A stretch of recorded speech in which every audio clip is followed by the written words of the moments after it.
Timnas U17 Indonesia kena comeback Kashima Antlers. Timnas U17 Indonesia menelan kekalahan 2-3 dari Kashima Antlers dalam pertandingan uji coba di Stadion Gusti Ngurah Rai, Denpasar, Bali, pada Sabtu, 5 Agustus 2023.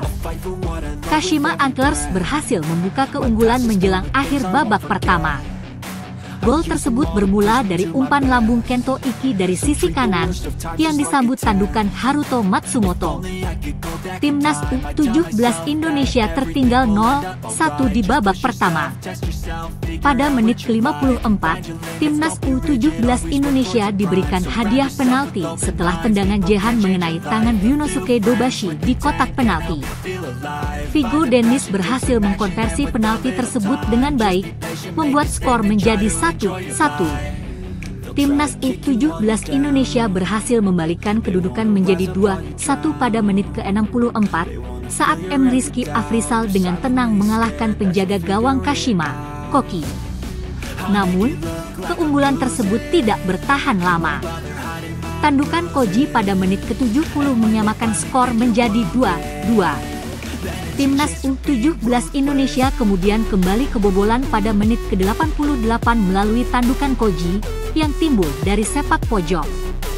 Kashima Antlers unggul 3-2 atas Timnas U17 Indonesia. Skor tersebut tetap bertahan hingga akhir pertandingan. Dengan hasil ini, Timnas U17 Indonesia terus merasakan tren negatifnya dengan kekalahan dalam pertandingan tersebut. Kata Bima Sakti setelah Timnas U17 Indonesia kalah dramatis dari Kashima Antlers. Pelatih Timnas U17 Indonesia, Bima Sakti, mengakui bahwa para pemain bawah asuhannya telah mulai menunjukkan perkembangan positif. Bima Sakti menjelaskan bahwa Timnas U17 Indonesia kini telah mulai membangun chemistry yang lebih baik, terlihat dari variasi dalam serangan yang mereka tampilkan. Tidak hanya itu, Bima Sakti juga menyoroti peningkatan dalam segi pertahanan timnya dibandingkan dengan pertandingan uji coba sebelumnya. Menurutnya, dalam pertandingan kali ini, para pemain lebih sukses dalam membangun serangan dan memiliki struktur pertahanan yang lebih baik. Kami melihat perkembangan dari pertandingan sebelumnya pada Rabu 2 Agustus. Para pemain lebih baik dalam membangun serangan dan juga lebih teratur dalam pertahanan, ujar Bima Sakti. Bima Sakti, yang pernah menjadi pemain Timnas Indonesia, menambahkan bahwa mereka menghadapi kesulitan dalam menganalisis permainan tim lawan. Ini terjadi terutama karena kurangnya video pertandingan yang bisa dijadikan referensi untuk memahami gaya bermain Kashima Antlers. Sementara itu, dari perspektif tim lawan, pelatih kepala Kashima Antlers, Mitsuo Ogasawara, menjelaskan bahwa timnya merasa cukup kesulitan dalam mengantisipasi permainan Timnas U17 Indonesia. Frank Wormuth dipastikan tidak langkahi Bima Sakti di Timnas Indonesia U17. Frank Wormuth telah dipilih sebagai konsultan untuk Timnas Indonesia U17 menjelang Piala Dunia U17 2023. Pemilihan Frank Wormuth sebagai konsultan untuk Timnas Indonesia U17 telah diumumkan. Namun, Ketua Umum PSSI, Erick Thohir, telah meyakinkan bahwa sosok asal Jerman ini tidak akan campur tangan dalam pengambilan keputusan oleh pelatih Bima Sakti. PSSI telah mengontrak Wormuth selama periode 4 bulan atau sampai berlangsungnya Piala Dunia U17 2023. Walau begitu, kemungkinan perpanjangan masa tugas bagi pria berusia 62 tahun ini tidak dikecualikan. Tugas utama Wormuth adalah memberikan dukungan kepada Bima dalam mempersiapkan Timnas Indonesia U17 untuk menghadapi Piala Dunia U17 2023. Peranannya akan lebih pada aspek persiapan Garuda Muda tanpa terlibat secara langsung. Erick memiliki keyakinan yang kuat bahwa Wormuth akan menjalankan tugasnya sesuai dengan kapasitasnya. Ini terkait dengan catatan prestasi Wormuth yang mengesankan.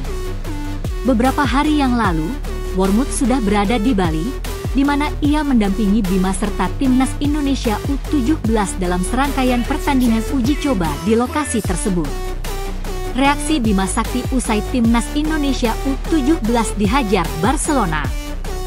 Usai kekalahan telak 0-3 dari Barcelona Juvenil A dalam pertandingan uji coba di Stadion Ngurah Rai, Denpasar, Bali, pada Rabu, pelatih timnas Indonesia U17, Bima Sakti, memberikan komentarnya. Dia menjelaskan bahwa tujuan dari uji coba ini adalah untuk memberikan kesempatan kepada semua pemain dalam tim. Bima Sakti telah berkoordinasi dengan konsultan timnas Indonesia U17, Frank Wormuth, mengenai rencana ini. Ini adalah pertandingan pertama kita, dan tujuannya adalah memberi kesempatan kepada semua pemain. Kami sudah berkomunikasi dengan Frank. Ini sangat penting bagi kita untuk lebih memahami tim dan mengidentifikasi kekurangan kita, ujar Bima Sakti seperti yang dilaporkan oleh Antara pada Rabu. Selama pertandingan uji coba ini, Bima juga menyatakan bahwa dia ingin melihat kemampuan dari pemain diaspora. Kami mencoba mengikut sertakan pemain seperti Alifta Rahman Kusuma yang baru saja tiba dari Selandia Baru, dan juga Eren Liam Suitela. Kami memberi kesempatan kepada mereka, meskipun mereka memerlukan waktu untuk beradaptasi karena baru saja tiba di Indonesia. Mereka butuh waktu untuk beradaptasi setelah datang dari negara mereka, kata Bima. PSSI bersedia naturalisasi gelandang Tottenham Hotspur. PSSI telah menunjukkan kesiapannya untuk mengurus proses naturalisasi bagi pemain Tottenham Hotspur U18, Gabriel Hanwil-Hofking. Asalkan gelandang dengan tinggi 174 cm ini bersedia datang ke Indonesia.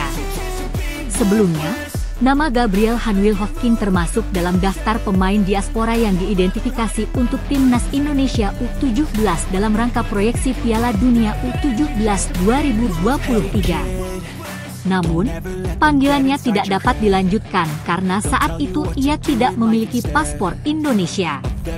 Gabriel Hanwil-Hofking saat ini memiliki paspor Inggris, sehingga ia harus melalui proses naturalisasi apabila ingin mewakili timnas Indonesia U17. Saat ini, ada 4 pemain diaspora yang mengambil bagian dalam pemusatan latihan timnas Indonesia U17 di Bali. Keempat pemain ini adalah Igor Arumbumi Sanders, Welberly Scott de Halim Jardim, Eren Liam Suitela, dan Altaf Fawazan. Erick Thohir juga telah mengonfirmasi bahwa PSSI tidak membedakan antara status pemain diaspora dan pemain lokal. Semua pemain memiliki peluang yang sama untuk bermain dalam timnas Indonesia U17 dalam Piala Dunia U17 2023.